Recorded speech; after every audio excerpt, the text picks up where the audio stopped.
Irmãos, vamos abrir as Bíblias em Lucas capítulo 10, em nome do Senhor Jesus. Lucas, no capítulo 10, nós vamos meditar lá na palavra de Deus, e eu creio que Deus vai falar ao nosso coração, amém?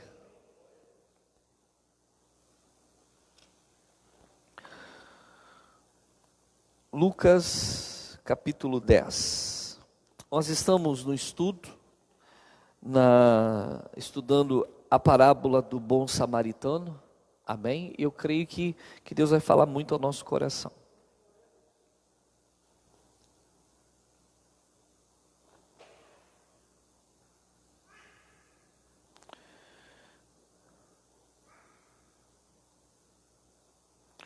Lucas capítulo 10.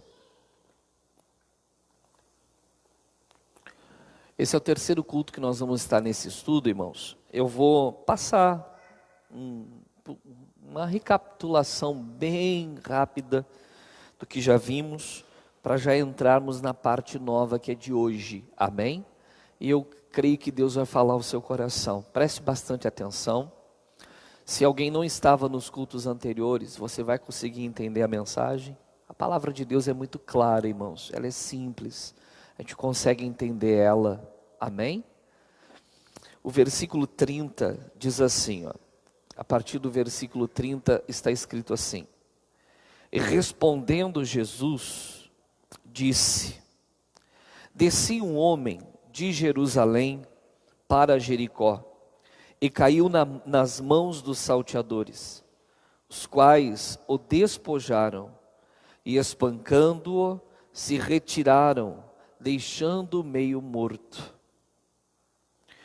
E ocasionalmente descia pelo mesmo caminho certo sacerdote, e vendo-o, passou de largo. E de igual modo, também um levita, chegando àquele lugar e vendo-o, passou de largo. Mas um samaritano, que ia de viagem, chegou ao pé dele, e vendo-o, moveu-se de íntima compaixão. E aproximando-se, atou-lhe as feridas, aplicando-lhes azeite e vinho, e pondo-o sobre a sua cavalgadura, levou-o para uma estalagem e cuidou dele. E partindo ao outro dia, tirou 2 dinheiros, e deu-os ao hospedeiro, e disse-lhe: Cuida dele, e tudo o que demais gastares, eu te pagarei quando voltar.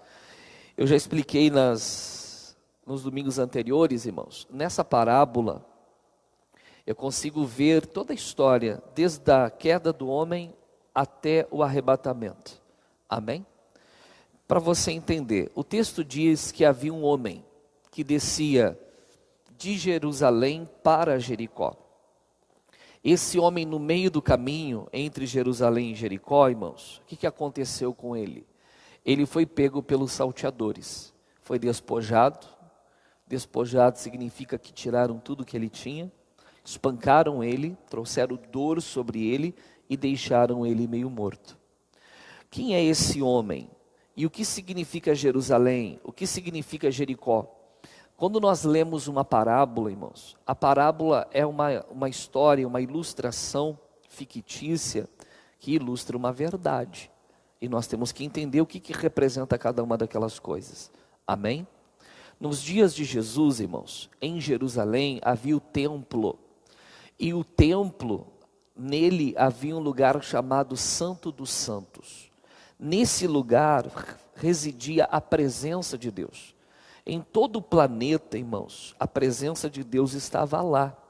Não é que a presença de Deus não podia se mover por outros lugares, é óbvio que sim. Mas Deus decidiu que a presença dele estaria no Santo dos Santos. Tanto que, durante o ano, haviam 3 festas. E os judeus de todas as regiões, e até de outras nações, eles tinham que vir a Jerusalém para lá cultuar. Que festas eram essas? A primeira era a Páscoa, depois o Pentecostes e depois o Tabernáculos. Eram 3 tipos de festas principais. e eles tinham que ir até Jerusalém. E lá ficava, irmãos, a presença de Deus. Jerusalém era cercada por muros. O que significa isso? Esses muros, irmãos, representam a palavra de Deus. Quando nós decidimos estar dentro de Jerusalém, ou seja, dentro da palavra, nós desfrutamos da presença de Deus, ela passa a estar em nós, temos comunhão com ela e podemos desfrutar de tudo que a palavra de Deus nos oferece, cada promessa. Mas assim como os muros demarcam limites, a palavra também estabelece para nós o quê? Limites que nós não podemos ultrapassar. Nós não podemos ultrapassar, porque se sairmos daqueles limites, Deus não é conosco. Amém? Nós temos que sempre nos aproximar de Deus e nunca nos distanciar. Abra sua Bíblia no Salmo 73. Deixa marcado aí, tá, gente? Não desmarca para a gente voltar depois. Salmo 73. Abra lá.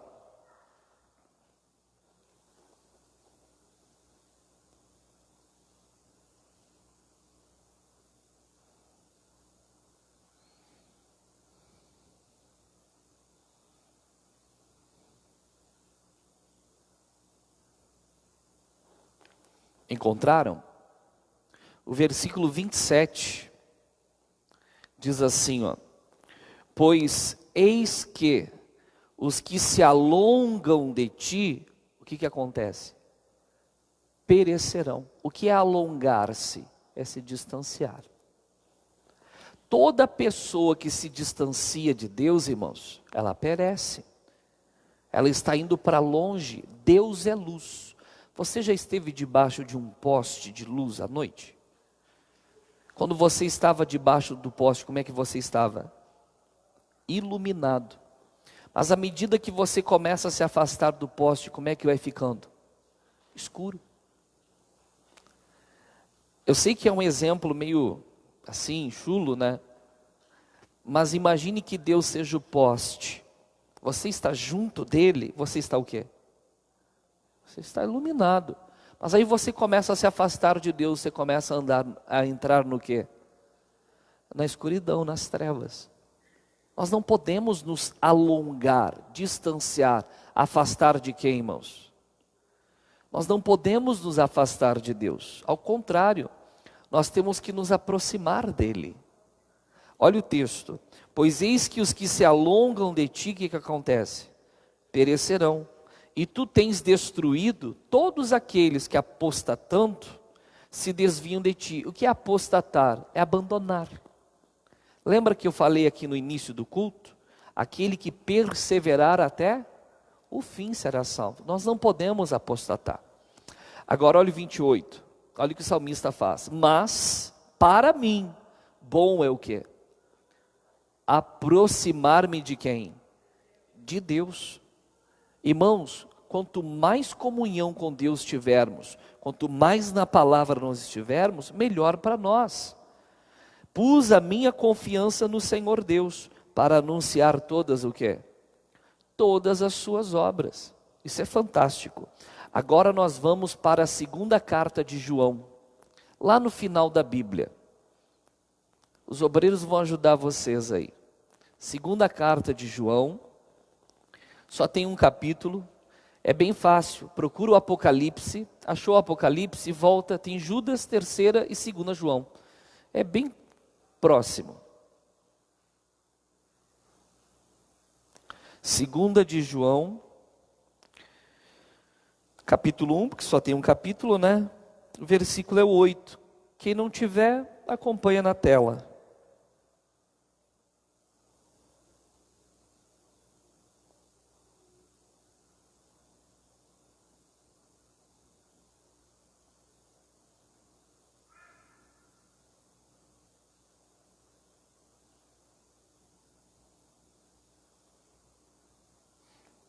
Encontraram? O versículo 8 diz assim, ó: olhai por vós mesmos, para que não percamos o que temos o quê? Ganhado Antes, recebamos o quê? O inteiro galardão. Primeira coisa, irmãos, o texto diz que nós já temos ganhado algo. E ele nos adverte para que nós o quê? Não percamos. Podemos perder o que já ganhamos? O texto está dizendo que sim. Quando? Quando nós não prestamos atenção. Olhai, olhar é o quê? É prestar atenção. Olhai por vós mesmos, para que não percamos o que temos ganhado. Em vez de perder o que já ganhamos, o texto diz que nós devemos alcançar o inteiro galardão, a recompensa o que é? Completa. Amém? Mas pastor, como que alguém pode perder? Eu pergunto, irmãos, Adão recebeu muito de Deus? Sim ou não? Muito. Perdeu? Perdeu. Por que que ele perdeu? Olha o versículo 9. Olha o versículo 9. Todo aquele que prevarica e não persevera na doutrina de Cristo, não tem a quem? A Deus. Vamos lá, a palavra começa com todo aquele. Todo aquele significa qualquer pessoa. Pode ser o pastor, pode ser o obreiro, pode ser o membro. Todo aquele que prevarica. O que é prevaricar? É ultrapassar, é ir além do limite. A palavra nos dá limites? Sim. Temos que viver dentro da palavra? Sim. Ali temos comunhão com Deus, desfrutamos das promessas de Deus, sim ou não? Sim. Todo aquele que passa da palavra e começa a ter uma vida fora dos ensinos da Escritura, essa pessoa está prevaricando. Olha o texto. Todo aquele que prevarica, ultrapassa e não persevera no que é? Na doutrina de Cristo. Doutrina é ensinamento. A palavra de Deus é o ensinamento de Cristo. E eu tenho que perseverar ali, insistir em ficar ali. Mas se eu ultrapassar, ir para fora desse ensinamento, o texto está dizendo o quê? Todo aquele que prevarica e não persevera na doutrina de Cristo, não tem a quem? Não tem a Deus. Mas e se a pessoa é batizada? É batizada, mas não tem mais Deus. Mas e se ela é dizimista? É dizimista, mas não tem quem? A Deus. A pessoa precisa estar dentro da palavra de Deus. O que aconteceu com aquele homem, irmãos? Aquele que estava em Jerusalém, ele saiu dos limites da cidade. Ele decidiu sair. O texto diz no versículo 9, todo aquele que prevarica e não persevera na doutrina de Cristo não tem a Deus. Quem persevera na doutrina, no ensino de Cristo, esse tem tanto o Pai como o Filho. Nós temos que aprender a perseverar. Perseverar é não desistir. Perseverar, irmãos, é continuar fiel. Todos nós precisamos. Só que aquele homem da parábola, o texto diz que ele saiu de Jerusalém. E ele não apenas saiu, ele começou a descer em direção a quê? A Jericó. Jericó, aquela cidade amaldiçoada. O que aconteceu no meio do caminho? Os salteadores o pegaram. Por que pegaram, irmãos? Porque quando você sai da palavra, Deus não está com você. Quem é que pode agir? O que significa sair da palavra? É se afastar da luz. Quem opera nas trevas? Por isso o texto diz, eis que os que se alongam de ti, perecerão. O que aconteceu com aquele homem, irmãos? Foi despojado. Toda a riqueza que ele tinha, foi tirado dele. Que riqueza é essa? Esse homem é Adão. Adão no Éden tinha a presença de Deus? Ele tinha a palavra de Deus? Tinha. Ele ultrapassou essa palavra? Sim, ele desobedeceu. Satanás veio e tirou tudo dele. Ele perdeu tudo que ele tinha. Tudo. Estão entendendo, irmãos? Ele foi despojado, espancado e deixado meio que morto. Já expliquei o que significa meio morto. O salário do pecado é a morte. Que morte é essa? Espiritual, a separação de Deus. Por que meio morto? Porque ele estava meio vivo. O corpo está vivo, mas espiritualmente a pessoa está o quê? Morta por causa do pecado. Mas pastor, isso vale para todos os seres humanos? Para todos, sem exceção. Romanos 5, abra aí. Romanos 5.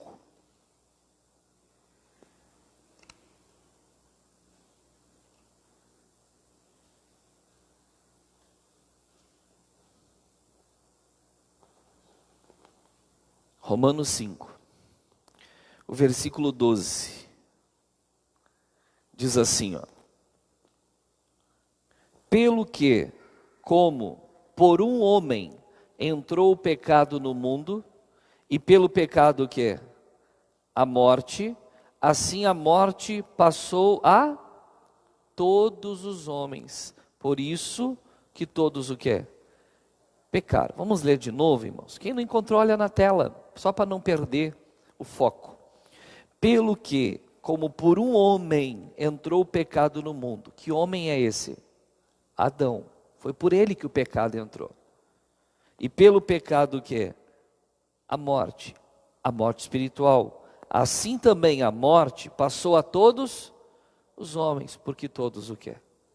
Porque todos pecaram. Então, toda a humanidade neste mundo, irmãos, veio para este mundo meio morta. Viva fisicamente, mas espiritualmente o quê? Morta. O que ela precisa? Da vida de Deus. Por isso, João 3,16, Deus amou o mundo de tal maneira que deu o seu Filho unigênito, para que todo aquele que nele crê não pereça. A humanidade estava perecendo. Os que se afastam do Senhor perecerão, para que todo aquele que nele crê não pereça, mas tenha vida eterna. Muita gente acha que a vida eterna começa quando a pessoa morre. Não, a vida eterna começa na conversão. Eu tenho a vida eterna em mim, irmãos, desde o dia 22 de março de 1998. Quando lá eu entreguei meu coração para Jesus, a vida eterna entrou em mim. Naquele dia, irmãos, eu que estava meio morto, passei a estar inteiramente o quê? Vivo. Amém?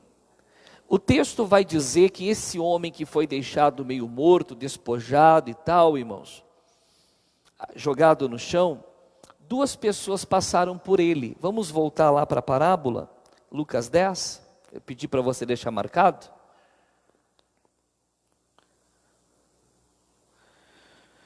No versículo 31 diz assim, ó: e ocasionalmente descia pelo mesmo caminho certo sacerdote, e vendo passou de largo, e de igual modo também um levita, chegando àquele lugar e vendo, passou o quê?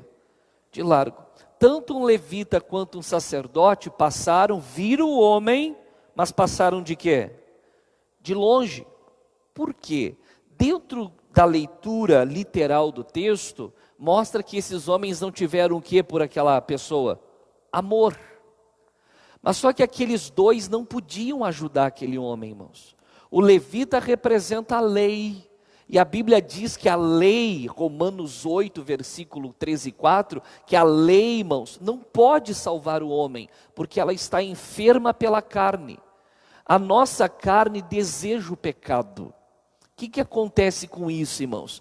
Por causa disso, a lei está enferma, enfraquecida. Por que tem gente aqui que não ganha o familiar para Jesus? Porque quer ganhar o familiar para Jesus através da lei. Da lei, pastor? Sim. A esposa chega para o marido que não vem na igreja e diz assim, ó: não pode beber, não pode ter imagem, não pode isso, não pode aquilo, tu está errado, tem que fazer isso. Ou seja, a pessoa enche o familiar que não aceitou a Cristo ainda com a lei de Moisés, tentando torná-lo um cristão através do quê? Da lei. Vai conseguir? Não, vai conseguir com que ele pegue nojo de você. Essa mulher foi para a igreja, depois foi para a igreja, está aí, ó, enchendo a paciência. É ou não é? Tem gente que é chata, irmãos. Vai visitar um parente que é católico, entrou, botou os olhos na santinha, já começa a se coçar. Está amarrado aquele capeta que está ali. Ô fulana, se eu sou tu, tira dali, viu? Porque olha, tem um capeta ali atrás. Tu não vai para o céu não, os idólatras não herdarão o reino dos céus. Não pode. E a pessoa vai começar a olhar para você. Como, irmãos? Pô, tu vem na minha casa e não me respeita? Mas pastor, tem que ganhá-la para Jesus. É verdade, tem que ganhá-la para Jesus. Pregue o evangelho. O que é evangelho? Boa notícia. Ô fulana, sabia que Jesus morreu na cruz por você? Sabia, eu creio em Jesus. Muito bem. E tu tem aprendido dele, porque a palavra diz que ele não apenas veio para nos salvar, mas ele diz que nós deveríamos ir até ele e aprender dele, e nós alcançaremos alívio completo para a nossa alma.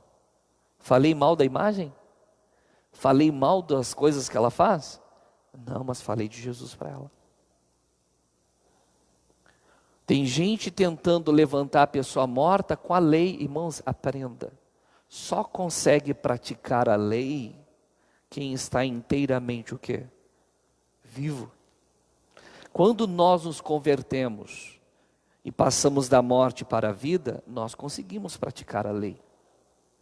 Não é difícil, porque lá em Ezequiel 36, se eu não me engano é o versículo 26, irmãos, está escrito, irmãos, que ele nos daria um novo coração, dando-nos um novo espírito e colocando dentro de nós o Espírito Santo.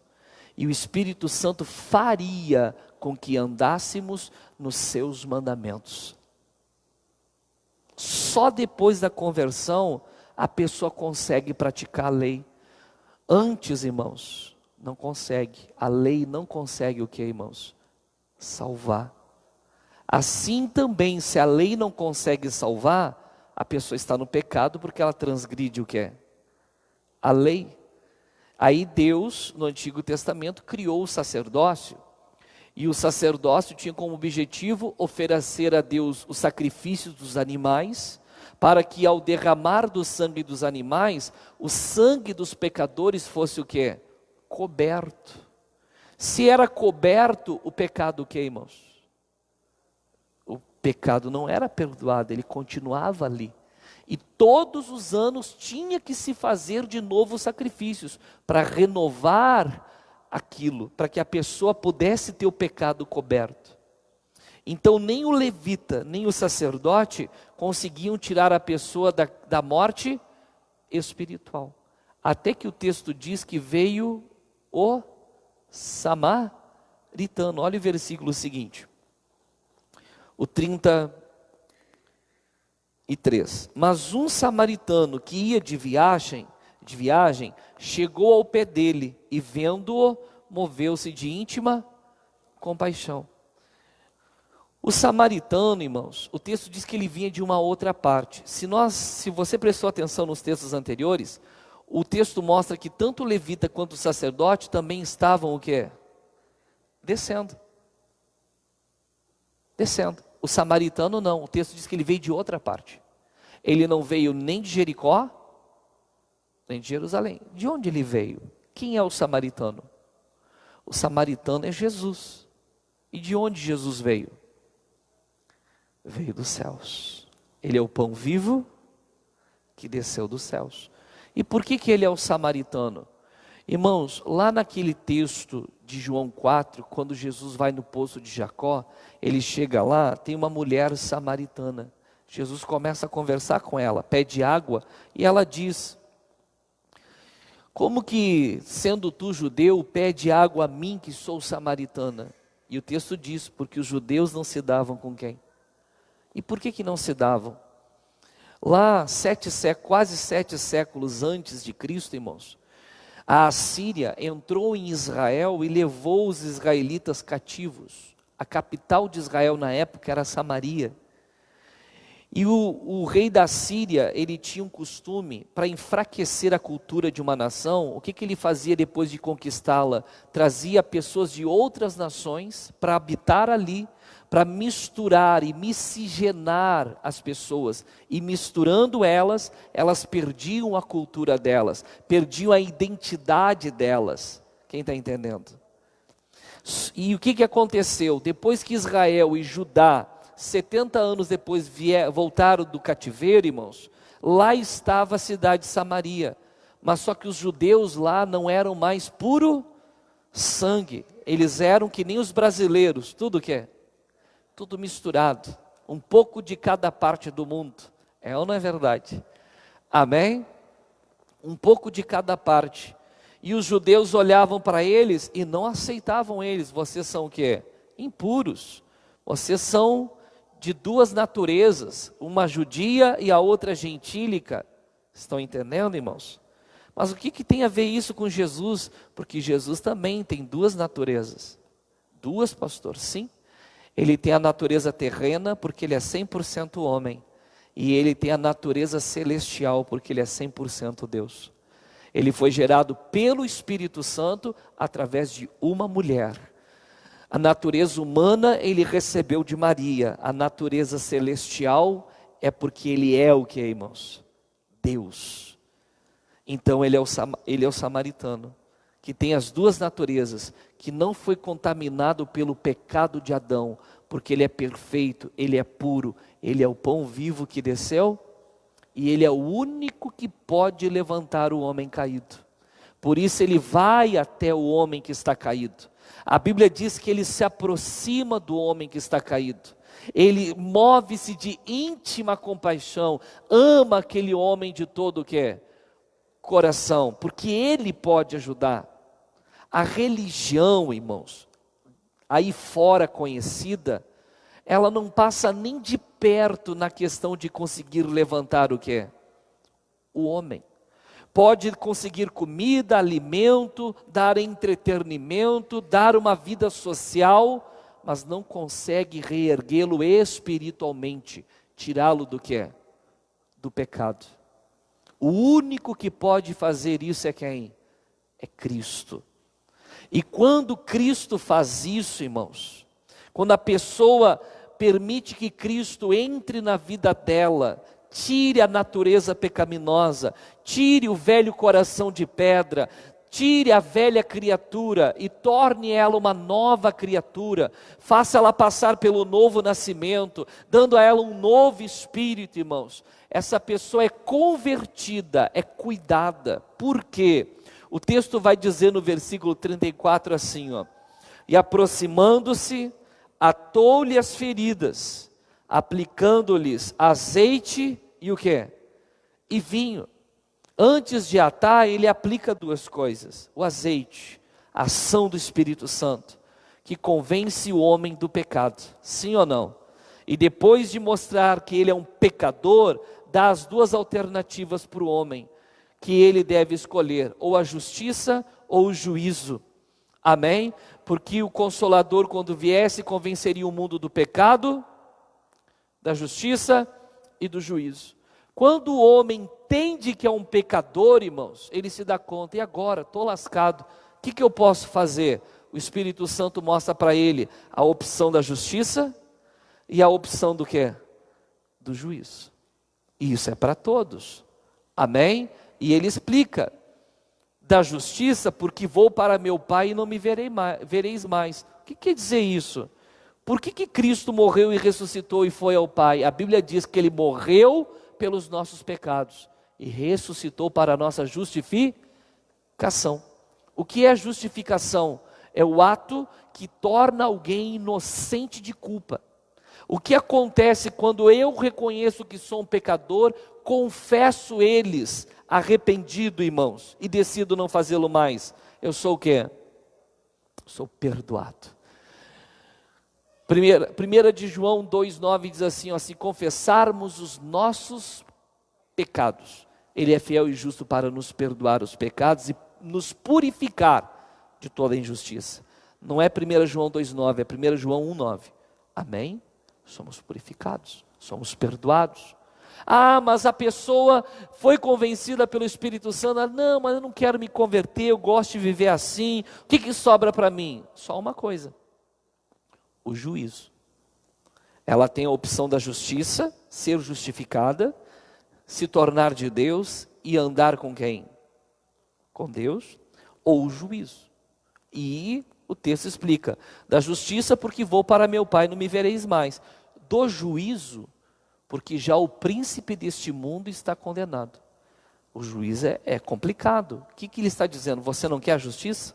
Você não quer a conversão? Então para você serve o juízo. E o juízo vai levar você para onde? Para onde Satanás já está. Condenado.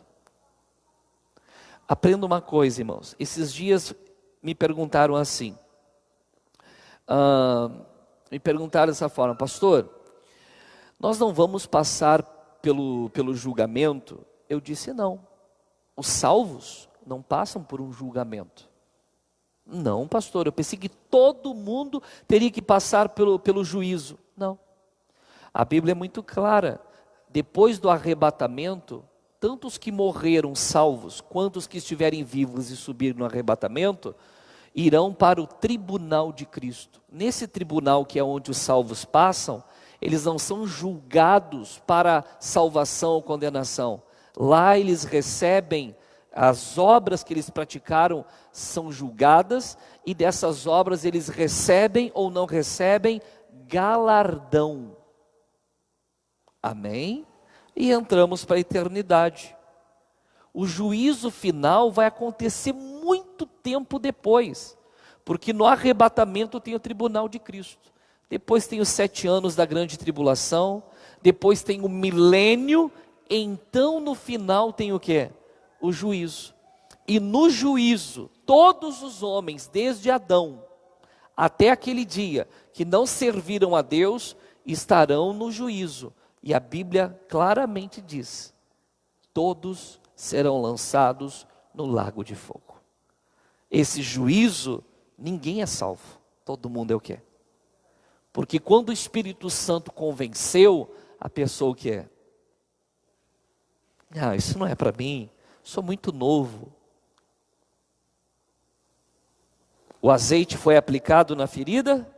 Foi, mas ele rejeitou o azeite. Se rejeitou o azeite, não vai ser aplicado o vinho, porque o vinho só é aplicado se houver o azeite.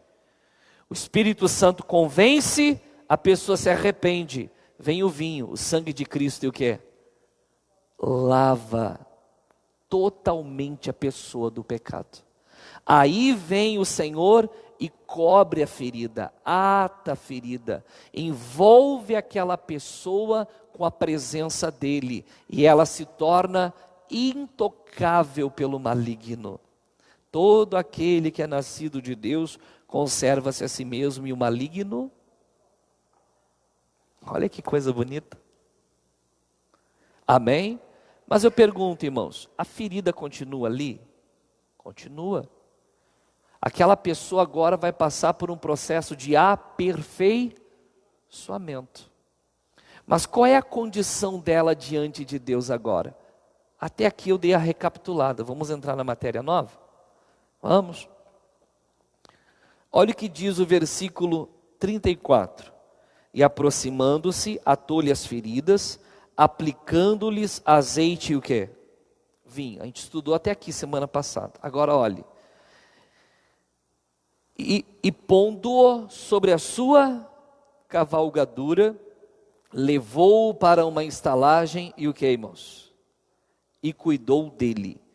O que significa colocou sobre a sua cavalgadura? Cavalgadura é colocar sobre o jumento que ele tinha lá. O samaritano vinha em cima de um jumento.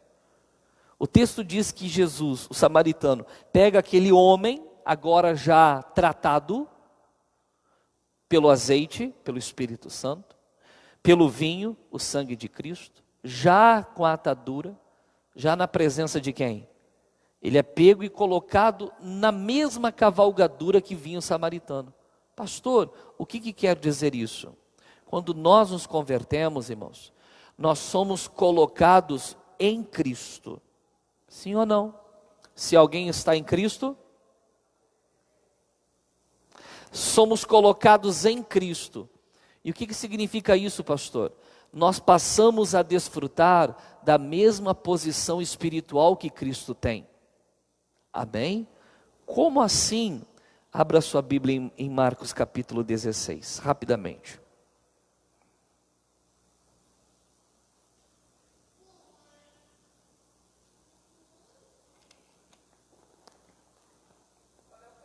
16. Marcos 16, versículo 15. Bem conhecido nosso. Você estava em Lucas, só voltar um para trás, né? É o vizinho de parede do Lucas aí, né, gente?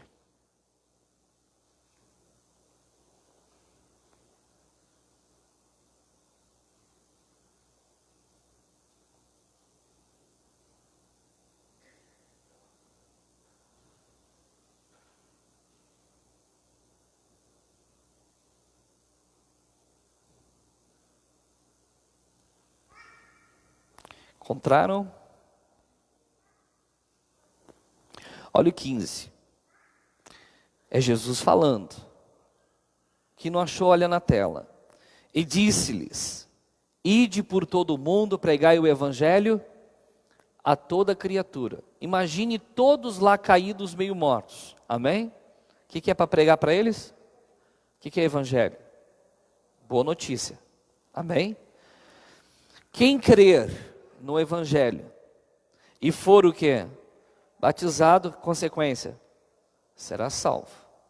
Mas quem não crer, será o quê? Condenado. Eu incluo nesse versículo, é uma coisa minha, tá, gente? Só para a pessoa ter entendimento, ainda mais da nossa cultura. O que eu incluo aqui? Quem crer e for batizado será, mas quem não crer, ainda que batizado, será condenado. Ah, mas eu sou batizado. Mas você crê no Evangelho de Cristo? Porque tem gente que foi batizado quando era bebê. E se você prestar atenção, o crer vem depois do batismo ou antes? Vem antes. Amém? Qual é o segredo da salvação? É o crer ou é o ser batizado? É o crer. O batismo é uma parte integrante da salvação. Se uma pessoa está no leito de morte, você prega o evangelho e ela crê, mas não dá tempo dela ser batizada, ela é salva? Sim. É, pastor. Tem base para isso na Bíblia?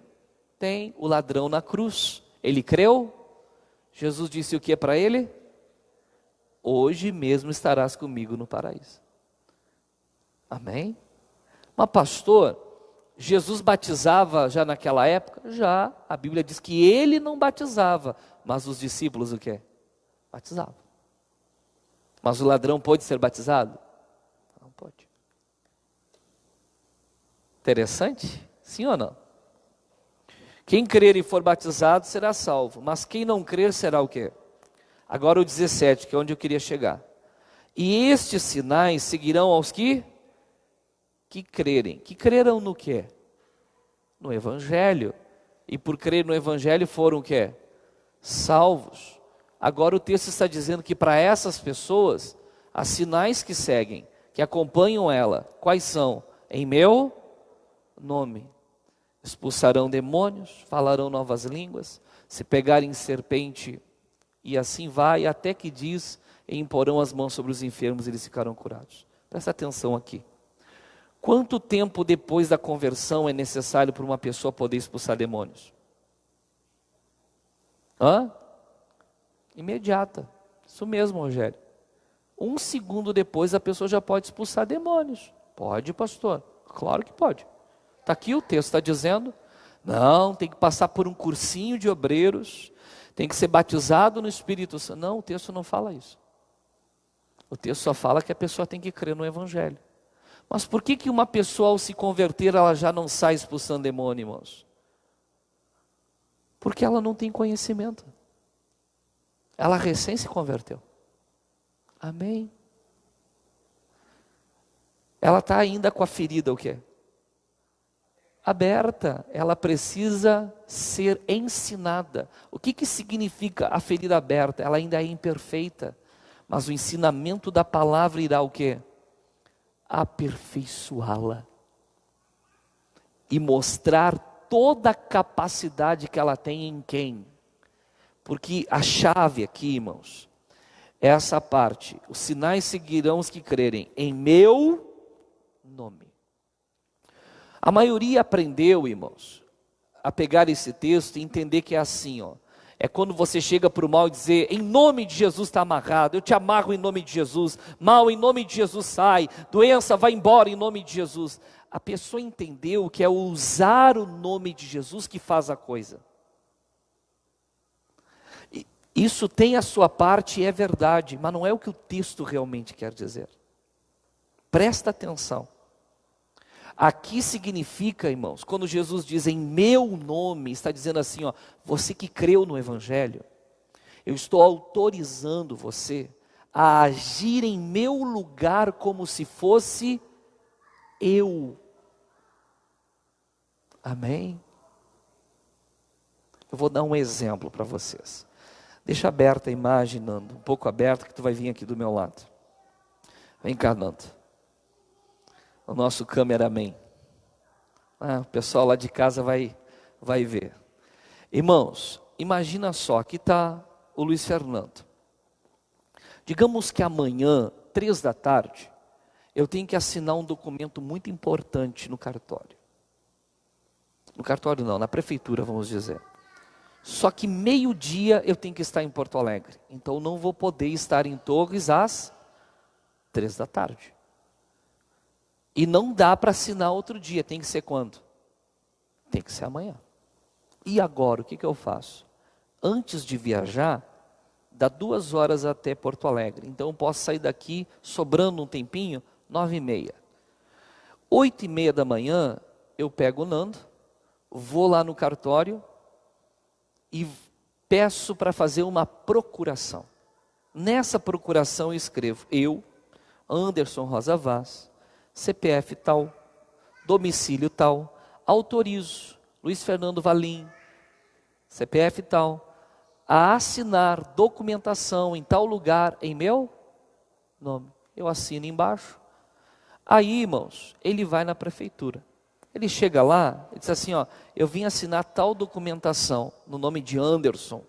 Aí a pessoa vai procurar, achou. O que essa pessoa vai pedir para ele? A identidade. Quando ele pegar a identidade, a pessoa vai ler no documento o Anderson. Vai ler na identidade, opa, mas tu não é o Anderson. Aí ele vai puxar e vai dar o que para ela? Ela vai dizer, não, pode assinar aqui. Porque ele está agindo em meu lugar como se fosse eu. Ele é eu, irmãos, mas está autorizado a agir como se fosse eu. Todo crente, toda pessoa quando se converte, torna-se um crente, ela recebe autorização para agir em lugar de Jesus como se fosse ele. Por isso uma pessoa pode chegar diante de um demônio e dizer, demônio, em nome de Jesus. Eu estou dizendo o que para o demônio? Eu estou representando quem? Portanto, saia. Quem está entendendo? As pessoas, elas não entendem o significado disso. Aí pegam a palavra, o nome de Jesus e usam como um amuleto. Como se fosse um abracadabra. Não. Nós temos uma posição espiritual nele, dada por ele, outorgada por ele. Representamos ele. Amém, Jesus? Entenderam? Obrigado, Nando, vai lá. Ficou claro para vocês? Podemos expulsar o mal em nome de Jesus? Sim, fale em nome de, mas saiba que você está o quê? Representando Ele. Por que eu estou falando tudo isso? Porque depois dele ter a ferida tratada pelo azeite e o vinho, ter colocado a atadura, o samaritano, que é Cristo, pega ele e o coloca sobre a cavalgadura, mesma posição de autoridade. Mas pastor, o senhor está dizendo que é dado a nós o mesmo poder que foi dado ao Senhor? Sim, João capítulo 14, vamos lá. João 14, a gente está quase terminando já, irmãos. Eu queria o copo com água. Bom, Ironi, água.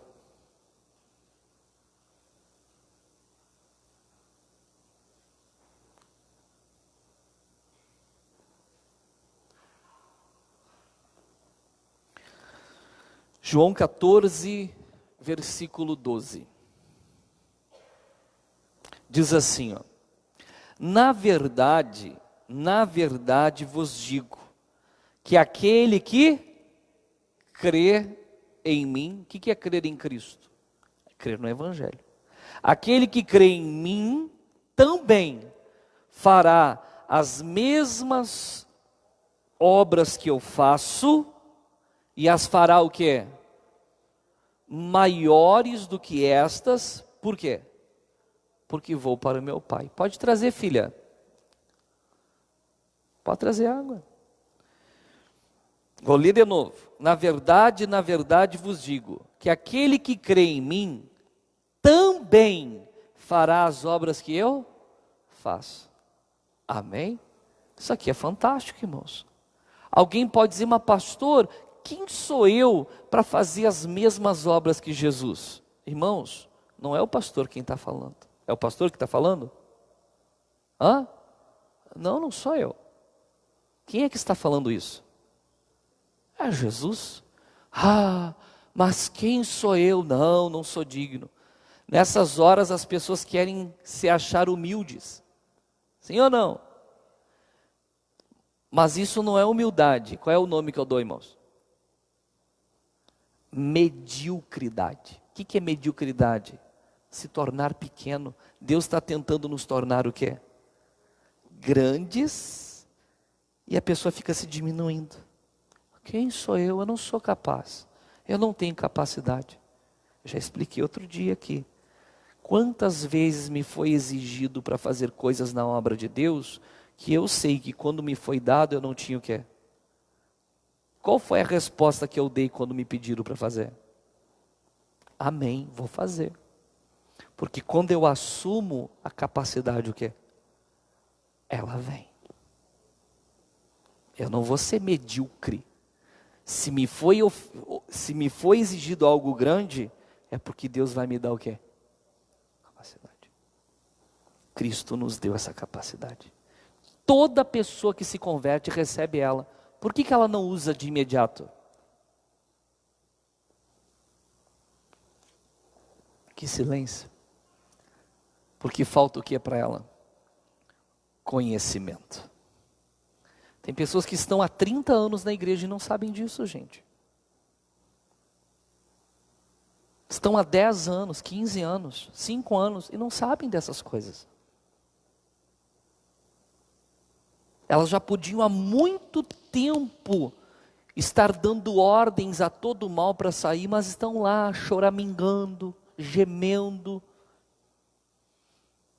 achando que o diabo está sempre com um pé na cabeça delas, e elas estão lá tentando fazer Deus se dar conta de ajudar elas.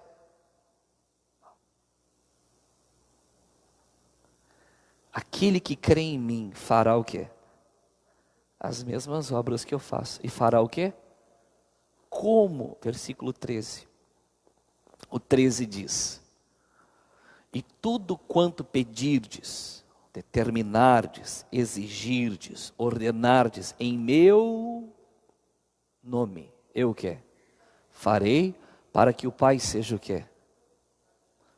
Imagina Jesus lá no céu, imagina o quadro. Estou eu lá num combate com um demônio. Amém? Vou dar um exemplo do que eu passei lá em 2003 ou 2004, não lembro bem. Final de 2013, início de 2004. Estava eu na igreja em Bagé, obreiro.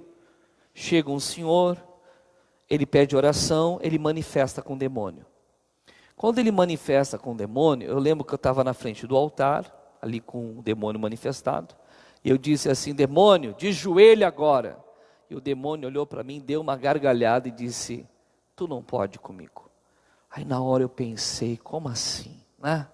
Aí me veio o coração assim, ó, maior é aquele que está em nós.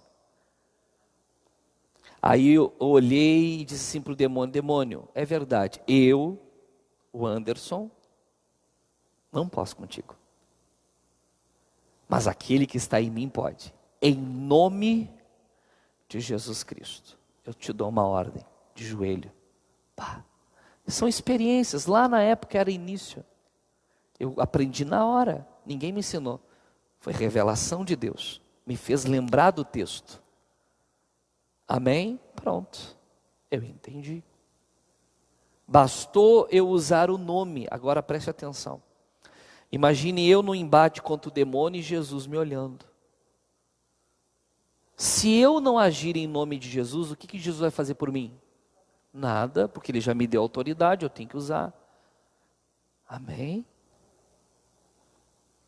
Por que tem gente sofrendo do povo de Deus? O meu povo sofre? Falta conhecimento. Tem que aprender. No Brasil é proibido vender Bíblia, as pessoas não têm Bíblia para ler. É ou não é? Então, tem que ler a Bíblia. As igrejas são proibidas de abrir em tudo de porta fechada, né? Hã? Não, dá sempre de porta aberta. Por que as pessoas não aprendem? Ou porque não vem na igreja, ou quem está pregando não ensina como tem que o quê? Ensinar. Temos que ensinar toda a palavra de Deus. Então vamos seguir. Imagina agora Jesus olhando para mim naquele dia, naquele embate. Quando eu disse assim, ó, em nome de Jesus, eu imagino o demônio olhando de canto assim para Jesus, e Jesus só fazendo aquela cara assim, ó. Amém?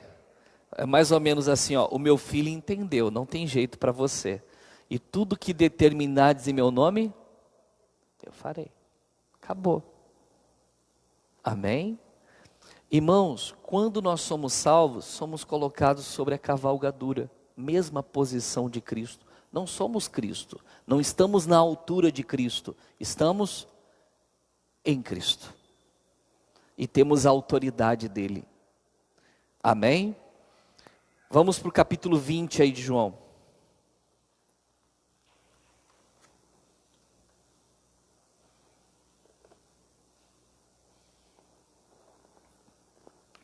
Versículo 19. É importante a gente aprender isso daqui, ó. 19. Chegada, pois, a tarde daquele dia, o primeiro da semana, e cerradas ou fechadas as portas onde os discípulos, com medo dos judeus, se tinham ajuntado, chegou Jesus e pôs-se no meio e disse-lhes: paz seja convosco. E dizendo isso, mostrou-lhes as mãos e o lado, de sorte que os discípulos se alegraram vendo quem? O Senhor. Disse-lhes, pois, Jesus outra vez: paz seja convosco. Que paz é essa que Jesus se refere? Não é a paz interior, irmãos. É a paz que ele conquistou na cruz, que reconciliou o homem com quem? Com Deus, fazendo o que entre o homem e Deus? A paz. Ele ressuscita, chega para os seus discípulos e diz o quê? A paz seja convosco. E ele diz, no final: assim como o Pai me enviou, também eu o quê? Vos envio a vós. É mais ou menos assim, ó. O Pai me deu a missão, eu trouxe ela até aqui. Agora daqui para frente, é com vocês. Colocou sobre a cavalgadura. Mesma posição, mesma autoridade, mesma missão. Amém? E para não restar dúvida, olha o que ele fez por nós, versículo 22. E havendo dito isso, assoprou sobre eles e disse-lhes: recebei o quê? Por que na conversão recebemos o Espírito Santo? Eu não estou falando aqui do falar em línguas, não estou falando de batismo no Espírito Santo. Aqui está falando, irmãos, da conversão e da presença do Espírito Santo ao nascermos de novo. Por que ele nos dá o Espírito Santo? Se você fizer um estudo sobre a vida de Jesus, você vai perceber uma coisa: Jesus só começa a ensinar e só começa a operar milagres depois que ele sai das águas do Jordão, quando é batizado por João Batista e o Espírito Santo desce sobre ele. Aí ele começa a fazer a obra. Ele nos chamou para fazer a obra, nos deu o mesmo poder dele, nos deu a mesma missão e também nos deu o mesmo Espírito que estava nele. O que falta para nós fazer a obra, irmãos? Falta uma coisa para alguns. Levanta a mão quem promete que não vai ficar chateado com o pastor. Tá bom. Vergonha na cara. e pregar o evangelho para as pessoas, irmãos. Porque tem gente na igreja que só vive para si, só ora por si e pela sua família. E pelas coisas que diz respeito a quem? A ela. Se tem o traficante na rua, não ora por ele. Ou ora para que ele morra, ou ora para que ele saia do bairro, mas não ora pela conversão dele. Não jejua pela conversão dele. Não dobra o joelho para interceder para Jesus mudar a vida dele. Fala mal de todos os políticos, todos os vereadores, fala mal do prefeito, fala mal de todo mundo, do chefe, do encarregado, do gerente, porque só ora coisas boas para quem? Jesus para ela só serve para quem? Para ela. Não, irmãos. Deus nos abençoar, irmãos, é algo que Ele fará por nós, muitas vezes sem nem pedirmos. Amém? Se nós tivermos a mentalidade, espera aí, eu recebi poder, autoridade, a mesma missão e o mesmo Espírito, eu vou pregar o Evangelho então, do seu jeito, pregue. Não seja legalista, não pregue a lei. Não pode, não pode, não pode, não pode, não pode. Não, pregue o quê? O Evangelho, a boa notícia. Ó, Jesus vai te curar, Jesus vai te libertar, vamos lá na igreja, Ele pode mudar a tua vida. Pregue a boa notícia. Isso atrai a pessoa. Deixa que a parte do não pode, o pastor o quê? O pastor prega. Com sabedoria a gente prega. E aquilo vai entrando. Entra ou não entra? Entra, irmãos. O Espírito Santo convence ou não convence? Convence. Amém? Certo? Eu tinha outro para mostrar, mas não vai dar tempo. Eu tenho que ir aqui, gente. Voltando lá para Lucas 10, eu tenho que terminar. Lucas 10, versículo 34. E aproximando-se, atou-lhe as feridas, aplicando-lhes azeite e vinho, e pondo sobre a sua cavalgadura. Recebemos a mesma autoridade? Sim. Mesma posição espiritual? Mesma missão? Mesmo espírito? Colocado sobre a mesma cavalgadura. Continuando. Levou-o para onde, irmãos? Para uma estalagem e cuidou dele. Aonde é que Jesus cuidou daquele homem? Na estalagem. A pergunta é: o que é a estalagem? Hein? Vamos lá? Você evangeliza a pessoa lá fora, levou ela a entregar a vida para Jesus, ela se converteu. Eu pergunto, irmãos, foi aplicado azeite e vinho? Foi tapada a ferida? Ela recebeu poder e autoridade? Sim ou não? A ferida está lá? Aonde é que ela pode ser cuidada por Jesus para que aquela ferida sare completamente e ela seja perfeita? Aonde? Na igreja. A estalagem é a igreja. A igreja. É na igreja que você será cuidado. É na igreja que Deus pôs os dons ministeriais. Abra sua Bíblia em Efésios capítulo 8, lá nós vamos terminar. Capítulo 8 não, capítulo 4, não tem capítulo 8 lá. Efésios capítulo 4. Abra lá, versículo 11. Você está em Lucas. Lucas, João, Atos, Romanos, Coríntios, Gálatas, Efésios.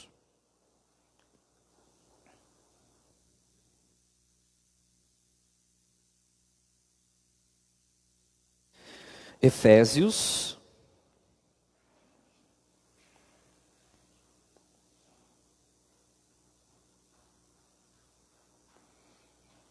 capítulo 4. Preste atenção. Aqui Paulo está escrevendo a carta para a igreja que está em Éfeso. Amém? E lá na igreja, na igreja de Cristo, o que Cristo fez? Versículo 11. Ele mesmo, Cristo, deu uns para o quê? Apóstolos, outros para profetas, outros para evangelistas, pastores e mestres ou doutores. Aqui estão os 5 dons ministeriais. Aquele ali, o evangelista, irmãos, muita gente não entende. Aquilo ali é um dom ministerial. Não é aquelas pessoas que põem jaleco e saem evangelizar na rua. Essas pessoas não têm o dom ministerial do evangelista. Eu vou dar um exemplo de alguém que é um evangelista. Eu vejo nele outros dons ministeriais, o de mestre principalmente. Mas também tem um dom ministerial do evangelista, missionário Soares. Ele prega para multidões e as multidões o que é? Se convertem. É um evangelista. Pastor Anderson, o senhor é um evangelista? Não, não é o meu ministério. Amém? O evangelista tem uma capacidade de levar as pessoas a Cristo, irmãos, que eu fico de boca aberta. Que quando eu olho eu digo, poxa Jesus, eu queria isso, mas eu não tenho isso. Só que o evangelista talvez não tenha o que eu tenho, por isso que os ministérios se completam. Hoje, pelo WhatsApp, uma pessoa pediu, pastor, manda um áudio, porque explicando o porquê que nós não podemos ficar apegados com o pastor. De outra cidade, foi minha ovelhinha. Aí eu perguntei por que não, porque tem uma pessoa que não quer ir mais na igreja desde que trocou o pastor. Aí eu mandei lá 1 Coríntios 3, em que falava, agindo assim não sois carnais, um dizendo, eu sou de Paulo, outro, eu sou de Apolo, e outro, eu sou de Cefas. Quem é Paulo? Quem é Apolo?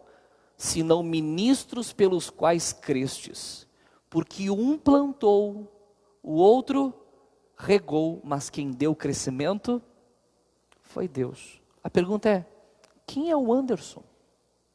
Vamos usar o exemplo aqui em Torres. Quem é o Anderson? Quem é o Flávio? Quem é o Elton? Quem é o Júnior? Quem é... pastor, esqueci agora. A Luciana. Nós só somos ministros pelos quais vocês creram. Quem dá o crescimento em você é Deus. Se o pastor foi embora e o seu coração foi junto, alguma coisa está mal em você. Amém? Isso não pode acontecer. Porque um é evangelista e o outro ensina. E o que o evangelista não é, e o que ensina não é, o profeta é. Por que tem gente no corpo de Cristo que é fraca? Porque gosta só de um tipo e fica só naquele tipo, enquanto os outros membros desfrutam de todos os dons ministeriais e são aperfeiçoados. E só na igreja você vai ser. Por que ele deu os 5 dons ministeriais? Versículo 12. Querendo o aperfeiçoamento de quem? Dos santos. A cura completa da ferida, irmãos. Só é aperfeiçoado quem desfruta dos dons ministeriais. Eu não sou evangelista, irmãos. Eu não sou apóstolo. O meu dom é pastoral e de ensino, e muito mais de ensino do que pastoral. Eu sei que eu não vou poder cobrir a parte que só um evangelista pode fazer. Mas eu sei que todos que Deus tem colocado diante de mim no tempo que eu estou aqui, estiverem de coração aberto para aprender, vão ser aperfeiçoados. Agora, quem prende o coração no passado, irmãos, está perdendo. Porque uma hora eu vou o quê? Embora. E Deus vai trazer outro. Aquele outro vai continuar o quê? A obra. Mas se você fechou o coração para aquilo que eu ensinava, vai ficar o que em você? Uma lacuna. Que Deus já queria ter o quê? Preenchido e fortalecido. Sabe aquela ferida que foi fechando, daqui a pouco ela o quê? Não quer fechar mais? A pessoa não consegue mais andar na fé? A pessoa não é mais aperfeiçoada? É porque ela não está deixando o tratamento ser feito. Às vezes numa mesma doença, irmãos, um tratamento quase ajuda, às vezes é necessário o quê? Um diferente. E às vezes é necessário ainda outro, até que a ferida seja completamente o quê? É o aperfeiçoamento dos santos. Já é santo, porque a pessoa já é salva, mas ela precisa ser o quê? Aperfeiçoada. Aperfeiçoada. Aí eu mandei o áudio direitinho, explicando e tal. Amém? Nós não podemos, até expliquei, devemos amar os nossos pastores, orar por eles, todos os que nós tivemos, ter o carinho por eles, amém? Por exemplo, irmãos, às vezes quando tem aquelas reuniões lá em Porto Alegre, vai todo o povo de todo o estado, né? Por exemplo, vocês chegam lá, querem abraçar pastor Júnior, pastora Luciana, pastor Flávio, irmãos, eu fico feliz, vão lá e o quê? Abracem, vocês estão matando a saudade, foram pessoas importantes na vida de vocês, sim ou não? Mas não são mais o pastor de vocês. Você pode ter amor, tratar bem, mas o teu coração não pode mais estar neles. Amém? Quando eu vou, irmãos, é muita gente que me procura. É Gramado, é Vacaria, é Pelotas, é Santa Maria, é Caxias do Sul. Querem todo mundo ver o pastor. Eu vou, cumprimento, as vozinhas eu abraço todas. Agora não dá para abraçar, né? Abraço, amém? E elas vêm, pastor, o senhor não mudou nada, só perdeu os cabelos. Tem problema. Mas se elas chegam assim, pastor, olha, eu precisava de um conselho. Irmã, a senhora já conversou com o seu pastor? Irmã, chega lá na sua cidade e procure seu pastor. É ele que agora tem a unção de Deus para quê? Para pastorear a senhora. Amém? Muita gente me chama ainda, irmãos. E eu tenho que o quê? Tem que me escapar às vezes. Às vezes não tem jeito. A pessoa está mal cuidada. Aí tudo bem. Amém? A pessoa procura ajuda e não é dada a orientação. Até vai. Agora, se a pessoa tem ali o pastor quer dar orientação, mas a pessoa não quer, quem perde é ela. Amém? Glória a Deus. Sim ou não? Vamos lá, vamos terminar aqui a mensagem, irmãos. Versículo 12. Para que Deus dá os dons ministeriais? Querendo o aperfeiçoamento de quem? Dos santos, para a obra do ministério, para a edificação do quê? Do corpo de Cristo. Até que todos os cristãos, cheguemos à unidade da fé e ao conhecimento do Filho de Deus, a varão o quê? Perfeito, à medida da estatura completa de quê? De Cristo. Tudo isso vai nos levar a crescer em Cristo, irmãos. 14. Para que não sejamos mais meninos o quê? Inconstantes, levados em roda por todo vento de quê? De doutrina, pelo engano dos homens, que com astúcia enganam fraudulosamente. Deus não quer mais que sejamos como crianças o quê? Inconstantes. Por que é importante a igreja? Por que é importante o pastor? Por que é importante o ensino? Porque isso vai amadurecer você, tirar você da infância espiritual. Você já viu uma criança? Se o pai é médico, o que ele quer ser quando crescer? Mas aí ele conversa com o tio, que é caminhoneiro, e o tio leva ele para dar uma volta de caminhão na estrada. O que ele quer ser depois? Caminhoneiro.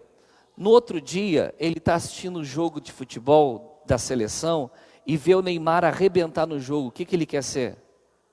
Jogador de futebol. Se ele vivesse lá naquela nossa época, gente, e assistisse no domingo de manhã o Ayrton Senna lá ganhando um GP do Brasil, ouvindo Ayrton, Ayrton, Ayrton Senna do Brasil, o que ele queria ser? Piloto de quê? A criança é inconstante. Uma hora quer uma coisa, agora não quer mais, quer outra. E tem crentes que é assim. Só que Deus não quer que sejamos assim. Mas para que não sejamos assim, precisamos o quê? Crescer. E o que nos aperfeiçoa? Os dons ministeriais, o pastor. Através da palavra, através do ensino, culto a culto, ensino a ensino. Cuidado com aqueles que pensam assim: eu não preciso de uma igreja. Eu assisto em casa, eu tenho Facebook, eu tenho o YouTube. Não, a gente se reúne na nossa casa, faz um culto familiar, a gente não precisa de um pastor nem de uma igreja, a gente lê a Bíblia em casa. Serão crentes fracos. Se Cristo fundou a igreja, estabeleceu a igreja, irmãos, é porque ela é necessária. Agora tem esse pessoal por aí chamados de desigrejados, que entendem que não precisam de uma igreja e de um pastor. Sabe o que eles descobriram? Que Cristo estava errado. Tadinho de Cristo, irmãos. Se enganou. E 2000 anos depois essa gente descobriu que Cristo estava o quê? Errado. Vou ficar em casa, assisto no YouTube o pregador fulano, a pregadora fulana, e não preciso de uma igreja. Ficarão fracos na fé.